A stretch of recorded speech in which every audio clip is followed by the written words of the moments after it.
Okay, we're back doing the latest position with 65hurls.com. Get your sticks there. Michael Verney, we want to talk about some of the best centre forwards in the game right now, and ultimately we're going to pick our favourite centre forward. So first off, what do you look for from a centre forward? Yeah, well, I suppose we're going to be spoiled for choice, and it's funny how important this position is and how it's changed down through the years. If you look at maybe like would say someone like John Power with Kilkenny in the 90s or Brendan Birmingham with Offaly in the 80s, you're probably more looking at not a mulliker necessarily, but a stopper, someone who is probably going to centre back is still the best, usually the most influential position on the field, but it's also a position that you were trying to stop them playing back in the day. So you put a player like that on him, sit in on top of them, break high ball, get people in around it, that type of thing. And then you look at it now, and it's totally changed. You're not usually lording ball down on top of the centre back. Your centre forward is more of a kind of a deep line kind of a player. They're going to be a link man. They're going to have to be able to put over ball from far out. They're going to have to be athletic. But as well as that, while a lot of the principles have changed, the core principle of being able to win your own ball is still unbelievably relevant. Now, some teams will try and keep the ball away from the centre forward in situations like that. Like you're rarely going to see a Tony Kelly under puckouts. They don't do that too often. But then on the flip side of it, someone like TJ Reid is still huge under puckouts for Kilkenny. So it's kind of brought in a lot of different kind of facets, but it's changed massively in the last 20 years. It's usually your best forward, nearly your best forward, your most skillful forward.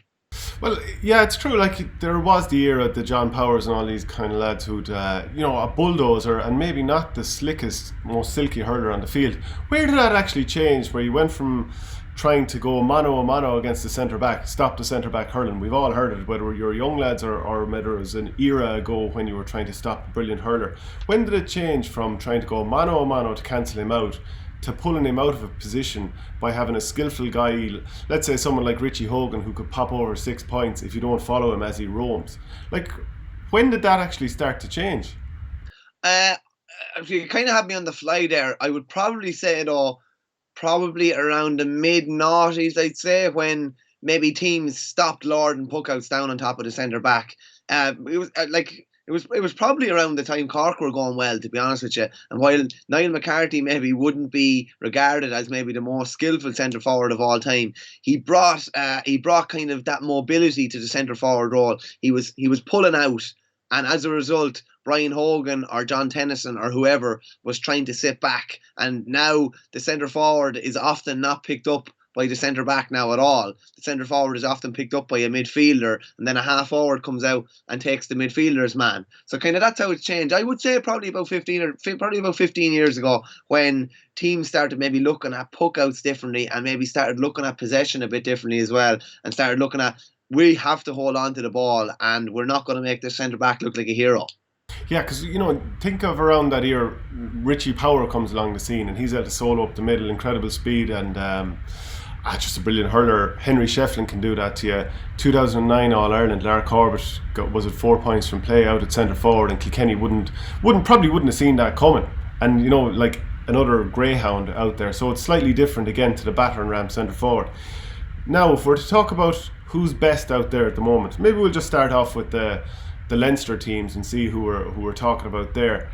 It's probably Lee Chin is.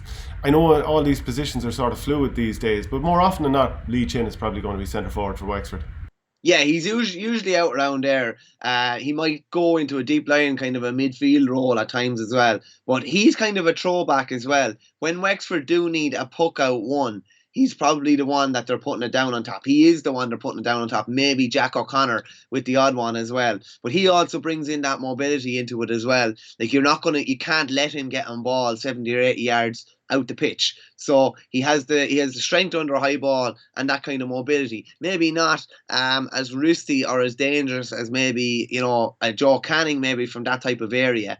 But he's an interesting one, and even the centre forward role can be kind of quite fluid at times, and we'll talk about that probably with regards to a couple of counties in tip. But say for someone like Canning, right?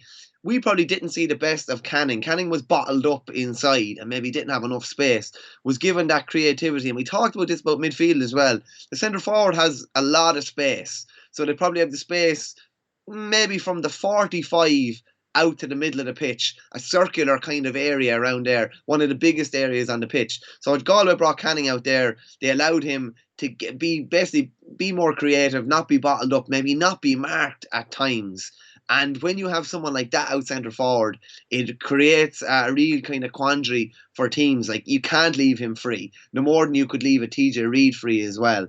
So it kind of it can free up your best player to put them in that sort of a spot. Not tie them to a wing or not tie them to a corner or even full. Put them out there where they can go left, right, forward and back. And, you know, an awful lot of these players probably would have started out at full forward at some point, and TJ Reid can play obviously any position. He would have been maybe more wing or corner forward, but of course you've seen him full forward many times. Now he's probably, both club and county, it's hard to make a case against him being the best around, because there's a real sense that he's carrying that entire Kilkenny forward line on his back, and even the whole team. Yeah, 100%. And as we kind of mentioned earlier, he's the throwback. He's the throwback mixed with the modern version as well. You can't leave him free. He has to be marked. Everything goes through him, and he can win the high ball when it needs to be won. I think, like we've talked about, best performances, best individual performances we've seen. The day against Galway last year, Nolan Park. You might remind me, how many clean catches? 9? I think it was 9, yeah. Yeah, like that's absolutely outrageous. And like when push comes to shove, what are Coola going to need, and what are Burr going to need, and what is every other club going to need with 15 or 20 minutes to go in a big club game? They're probably going to need, there won't be too many sharp puckouts going. The game will be in the melting pot. There'll be a lot of balls coming down long because everything will have tightened up, and they need someone to win a ball. And if you have someone like him, it's such an outlet. Plus, he drags two or three people to him and offers opportunities to the lads outside him and the lads inside him. He creates space for others as well. We'll be hard pressed to find a better one, but there's fair competition out there against him. We probably could talk about Danny Sutcliffe as a wing forward if we want to, but he's played centre forward many times, both for St Jude's and for Dublin. And if he hit his 2013 form, and it almost feels a bit pointless to be referring to, you know, a season so long ago at this point, but if he could get back to that level, he'd be up there with the best of them. And Dublin really Dublin need Danny Sutcliffe to throw the team up on his shoulders, because they just probably don't have the forward options outside of him. You mentioned about Richie Power soloing down the middle. Like, I probably haven't seen him soloing down the middle as much, but when Danny Sutcliffe got that ball and was soloing down the wing, he was so dangerous. Like, to be honest, like, Danny Sutcliffe was probably one of the reasons Tommy Walsh wasn't starting for Kilkenny in 2014. After the two games in Portlaoise, he was brilliant and he was just so fast. He would have that potential as a centre forward to totally split a defence. Just looking at some other players in Leinster then as well, like Emeriti Cavanaugh is by far and away Carlo's best hurler. Even Martin Brettany in the Independent there did a top 50 Carlo hurlers top 20 hurlers of the last 50 years, and Emeriti Cavanaugh was number 2. That's the impact that he's had. He's just been their scorer in chief. So dangerous. Again, another man that you just can't leave free. He generally has to be man marked, and like you're talking about, like Brendan Matter would say man marking TJ in the All-Ireland final last year. That meant, while you're man marking him, but if TJ goes out like 70 yards, you can't leave that big hole. So it probably meant that somebody else had to be sitting back, or somebody had to be minding the house a bit more. So a really good centre forward will cause a team to tactically shift even the way they're looking at a game. Just on another player there as well that was brilliant last year for Laois was Mark Kavanagh, centre forward. He missed the whole of the league with a knee injury. The time off has probably afforded him a good bit of time to rest him and be back, and he'll have a good run at Downey. But he was outstanding last year. Even against Dublin that day, brilliant free taker as well. And invariably as well, going down through these, you'll notice that the centre forward is half the time at least usually a free taker as well. When you look at Canning, look at Chin, look at Emeriti Cavanaugh, look at Mark Kavanagh as well, and that's just in the Leinster counties. Yeah, because you know that a team is generally going to try and have their centre back sitting back in front of the full back line to stop goals. So then you have to counter that as the attacking team by saying, well, fine, that's okay, let him sit back there. We're now going to put our slickest hurler who can pop points all day in front of him, so you're now going to have to adjust the rest of your team accordingly. Because there's no point in putting a Mulliker centre forward these days, because he's just going to go in and actually clog up that area around the D and he's not really going to be a threat. He might win a ball. Of course he'll win an odd ball. That's the reason a Mulliker is in there in the first place. But I think you're kind of playing into the hands of that type of team. And that's why you'd have like Neil McManus if you were Antrim. You'd probably have him around that area. And I know he plays wing forward and I know he plays midfield as well. But it might be the same reason again. He's probably the one most likely to do you a bit of damage. Free taker again. Tony Kelly, like if he's centre forward. And we didn't talk about him at midfield or wing forward because you reckon maybe in the heel of the hunt he might end up wearing number 11 this year. But Davey Fitzgerald, who was wing back, he has been tried there by Brian Lohan this year, and you can see why too, because his legs and power running up through the centre, like you mentioned, Danny Sutcliffe. Ozzie Gleason is another guy who's in a similar bracket, albeit his skill set is probably on another level to most. But Davey Fitzgerald, Tony Kelly, who do you think is more likely to be centre forward this year for Clare? I think when we kind of chatted about this before, I think teams will go back to what they know best, because the championship is going to come up on them that quick and they're not going to have much collective training. So I think you'd see Tony Kelly centre forward, far more likely, and probably Colin Galvin and David McInerney midfield, and maybe David Fitzgerald could come in and make an impact in the forward line or make an impact in the half back line. But something you said there as well, and Kelly and Fitzgerald are both good examples. Not saying that neither of them aren't good under a high ball, but the idea of the centre forward leaning back into the centre back trying to catch a ball is kind of gone. A lot of the time when they receive the ball, they're receiving it here and they're getting the chance to look up.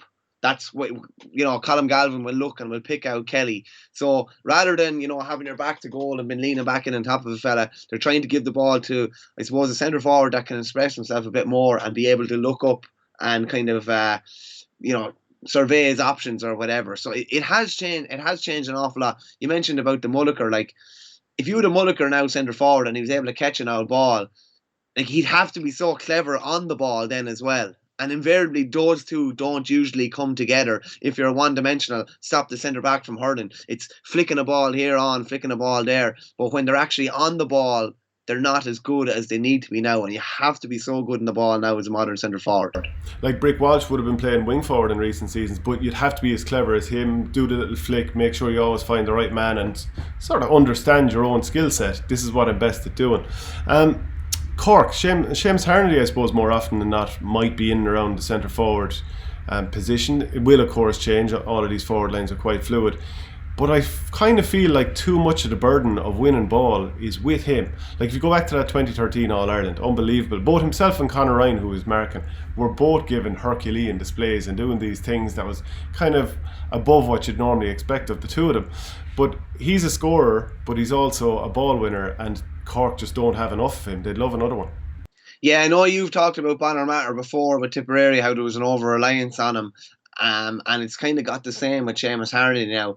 They've loads the silky forwards, but maybe not enough lads to actually win the ball. So you need that kind of fine balance. Harnedy definitely has that. He's brilliant under a high ball, and when he gets the ball in his hand, he usually scores, in fairness. So the lads that we're going to talk about now kind of have that kind of blend mixed together. They're able to do the hardship and they're able to score, and that's why they're so kind of coveted. You look at, say, Conor Lahan was centre forward a couple of years ago, and he was brilliant. He was brilliant for a while, but he was brilliant when the ball was kind of coming to him maybe on his terms, not when the ball was just being lorded down when the pressure really comes on. Whereas Harnedy is usually the one that stands up. And we talked about Tip there, and I'm sure you go into it in more detail. It's funny how when we go through all the teams, we nearly have the standout forward, or at least one of the standout forwards in each team. And you look at Tip and you're thinking, you're not 100% sure who's going to be playing there on a given day. Yeah, this is the thing, because if you go to the All-Ireland final last year, John Mcgraw was there for a lot of it, and I think he did really well. And this was at the back of what was a fairly difficult season for him. He wasn't flying, got sent off against Wexford, and the best hurling throughout his career would have been seen on the inside. But he has that versatility where he can play pretty much anywhere. But it was a bit like 2009 when Liam Sheedy sprung Lara Corbett into centre forward and to such devastating effect, that he did that again with John Mcgraw last year. Probably not to the same devastating effect, but had a good game. Other than John Mcgraw, I'm not really sure. Well, to be honest, in general, I'm not really sure who plays centre forward for Tipperary, because it's a movable feast. Bonner, if he's fit, could be there. Niall O'Meara could swap from the wing and be there. Seamus Callan will come out the odd time and be there again. But maybe that's part of it for Tipperary. They don't want the opposition knowing exactly who's going to be there, so they just keep moving around. Like, you could even throw bubbles out there. You could see him doing a Richie Hogan-esque sort of job where he's popping 4, 5, 6 points from that particular position. But it is mad. Like, TJ Reid, he's centre forward. Joe Canning, he's centre forward. Tipperary don't really know, and yet they're all Ireland champions. The funny thing, when teams think that they know who's going to be playing centre forward, and invariably you do with TJ and Joe and these lads like this, I'm always waiting for, like, if they spring him full forward or something like that, and maybe the consternation that TJ Reid starting full forward or Canning going back in full forward would cause. But it's funny you mentioned about Corbett in the 09 final. Pádraig Walsh plays Kilkenny, plays centre back kind of as a sweeper.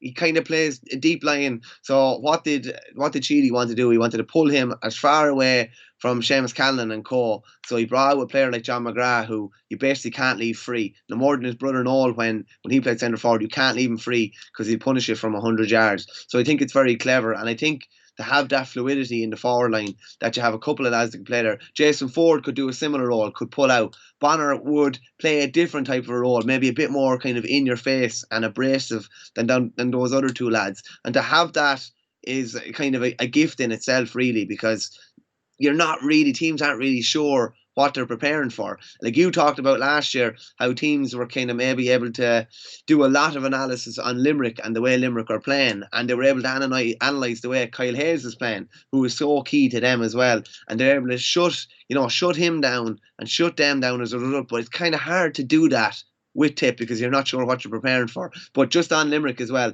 like Kyle Hayes is, again, he's not maybe as stylish as a TJ Reid or a Joe Canning, but his athleticism just it offers so much. He caused Gerard McInerney unbelievable trouble in the 18 final, and like if he gets the ball, he's going to be very, very hard caught. And unlike some of the other centre forwards, offers probably a goal threat, maybe that only probably maybe a Harnedy or someone on that list, Harnedy and maybe TJ Reid would offer. That's interesting. Like, if you look at the Limerick team that John Kiley started out with in 2017, that opening league game against Wexford, Keane Lynch was centre forward. Now you have a half forward line of 3 lads, give or take 6'4" or 6'5", and all these guys, if they were playing centre forward, might present a similar sort of an issue for a defending team. Great runners, guys who can pop points. If you're Tipperary, just to jump back there for a second, and you had Bubbles, so that's kind of issue a guy who's going to possibly, death by 1,000 cuts sort of thing, knocking over points from all directions, and he can move around as he sees fit and maybe play make and stick pass to whoever he wants. Then you have Bonner, who's going to look to maybe snap a ball over you, turn and run straight into your face. So you've got one lad who's going to go away from you and drift, and another lad who's going to go mano a mano and try and knock the head off you by his just brute force. So I think for Tipperary, and like if we jump forward to the Munster semi-final this year, which will be against Limerick or Clare, and let's just say Limerick for now because they will be heavy favourites to win that. Like Declan Hannon could be given a couple of different headaches, and then he might end up with Seamus Callan another, a few minutes later again. So I think Liam Sheedy is kind of spoiled for choice in terms of what problems he can throw at an opposition. It's funny you mentioned about Bonner's abrasiveness. We played them in a league game in O'Connor Park in 2010, and we were winning all the way. Seamus Callan got a free at the end, a goal. He got a goal from about 25 yards out. But I remember running into Bonner, and my shoulder was in bits after. I knew I was in awful trouble. But being stupid and pig ignorant from Offaly, I ran into him again with the same shoulder again, just because I got that much pain, and I knew this lad knows he's after hurting me. So I ran into him again, and I ended up out for 2 months with a separated AC joint. That's the sort of abrasiveness he brings to the table. That's textbook Offaly there. That is textbook Offaly. Austin Gleason, centre forward for Waterford. Is it even going to happen this year? I mean, his best season in 2017, one hurler of the year, he was in and around centre forward. Now, maybe it didn't work out in the All-Ireland final, although I think it was overstated how well or how quiet he was, because for 40 minutes of the game, I thought he actually edged the battle with Gerard McInerney. Now, down the stretch, he certainly didn't. But at his best, what a centre forward. Asher, a brilliant centre forward. Like even the semi final against Kilkenny when they were beaten, the two semi finals against Kilkenny, the drawn and the replayed game in 16, he was absolutely outstanding. It was probably a bit quiet, but in 17 final. But the only thing about that is it's because Waterford were playing a sweeper, it allowed McInerney just to follow him. He didn't play a traditional centre back role that day. He was able to follow Gleason everywhere he went. It'd be very interesting to see where he plays this year. What are we always talking about? Need to get him nailed down in position. Like the way the year has worked out, he's going to be anything but nailed down in position. But I'd imagine in around there is probably the most likely place for him, given that like they're hardly going to go at him centre back now at this stage when they haven't seen him there. So I'd say he'll be in around there. And you know yourself, if it's a going day, he could end up with 4 or 5. But I suppose what leaves him a bit off some of the rest of them here is just probably the lack of consistency in that you're not really sure what you're going to get. So we're down to it now at this point. Who are we actually picking here? Who's your number 1 centre forward above the rest? Well, it's like this, right? Wexford a lot of people would say that Lee Chin is one of the best hurlers in the country. Galway people would rightly say that Joe Canning is one of the best hurlers in the country. Kilkenny people and a lot of other people outside of Kilkenny would say that TJ Reid is the best hurler in the country. And Clare people, and you've had it in your neck several times, would tell you that Tony Kelly is the best hurler in the country. So we have a 2013 hurler of the year in Kelly. We have a 2017 hurler of the year in Canning. We have the 2015 hurler of the year in Reid. And we have last year's All-Star wing forward, I think he was, in Lee Chin. It's a very, very tight debate. Depending on geography, I'd say you could get a couple of different answers. But for me, for the total package and the fact that he has that abrasiveness and that he has the ball winning ability, I'd be stumping for Reid. And the fact that you know that he's going to get probably 95% of his scores, 95% of frees that he takes, he's going to score, and invariably he's going to be fouled an awful lot for an awful lot of those frees as well. I just think he offers you everything that you want in a centre forward, and his form and displays would rarely drop under a 7, even when he's man-marked in games, and he invariably is man-marked. You see, I think the one thing that separates Reid from the rest of them is that when your team is under the cosh, he's always going to perform, and no one's ever going to say, oh, well, look, he didn't have enough good players around him, how is he supposed to play well? Even in those circumstances, when Kilkenny's forward line hasn't been as star-studded as it was before, he's still given 8, 9, 10 out of 10 performances every single day. He doesn't waste the ball, he rarely hits a wide, his frees are more consistent now than ever. I mean, everyone will have the odd bad day, of course. So he so rarely doesn't perform, and the other team constantly has to plan for him. So I think it has to be Reid. I mean, all the other players that we've mentioned there are really good, and I mean, some obviously better than others. But I just can't make a case for it to not be TJ Reid. Be interesting just to put it out, even particularly the 4 that I mentioned, particularly the Chin, Reid, Canning, and Kelly. Just even put out a poll and just see what people think. But I think people would be hard pressed to go away from Reid. His consistency, really, since that 2012 season when he had contemplated walking away and ended up getting the goal against Limerick in the qualifier and ended up as an All-Star that year. He's been absolutely unbelievable since then. Was maybe on and off. He came on and got 4 points in the All-Ireland final in 08 against Waterford, but was on and off for a couple of years. But by Jesus, he's been fairly on for the last 8 or 9 seasons. Club and county, and he's kind of a man for every season as well. Absolutely. So that's the best centre forward, brought to you by 65hurls.com.